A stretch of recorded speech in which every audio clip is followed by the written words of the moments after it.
Art ডেকো থেকে আজকে আমি চলে এসেছি গুলশান 2 আমাদের রিসেন্টলি রেনোভেটেড একটা প্রজেক্ট ইন্ট্রোডিউস করাতে। এটি হলো আমাদের সেই ভিআইপি লাউঞ্জ।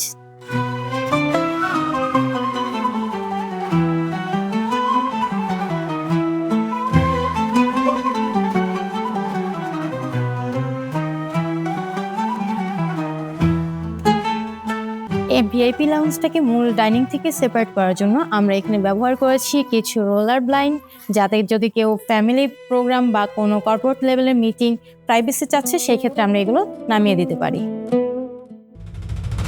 এই জায়গাটা ছিল আমাদের সেই ডাইনিং হল। এখানে ছোট ছোট পার্টি প্রোগ্রাম অ্যারেঞ্জ করা যায়। এখানে এক্সিস্টিং যে টেবিল চেয়ার ছিল আমরা সেগুলোর উপরে কিছু ম্যাটেরিয়াল, কালার এবং ফিনিশিং নিয়ে কাজ করেছি। এখানে আমরা ইউজ করেছি কিছু ফেব্রিক্স।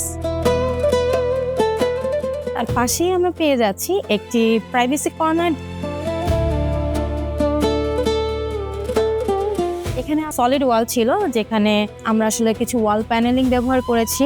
এখানে কিছু প্যাটার্ন ব্যবহার করেছি যেগুলো আসলে টার্কিশ ভাইব রিপ্রেজেন্ট করে। তার সাথে সাথে আমরা এই কর্নারটাকে নিয়ে কাজ করেছি। এখানে আমরা কিছু ফ্লাওয়ার্স, কিছু ডেকোরেটিভ ব্যবহার করেছি।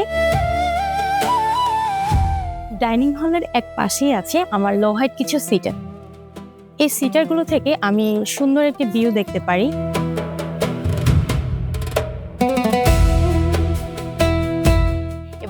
সিলিং এর বেলায় যদি বলি, আমরা এক্সিস্টিং কিছু সিলিং পেয়েছিলাম, তো সেইগুলোকে ঠিক রেখে আমরা এখন নতুন করে কিছু ইন্ডাস্ট্রিয়াল সিলিং এবং আগের যে সিলিং ছিল সেটার মধ্যে একটা কম্বিনেশন তৈরি করার চেষ্টা করেছি। এই ছিল আমাদের ডিজাইন এবং এক্সিকিউশন প্রজেক্টটি। আর্ট ডেকো প্রতিনিয়ত এই ধরনের নিত্য নতুন কনসেপ্ট এবং আইডিয়া নিয়ে কাজ করে। ভালো থাকবেন, সুস্থ থাকবেন, আর্ট ডেকোর সাথেই থাকবেন।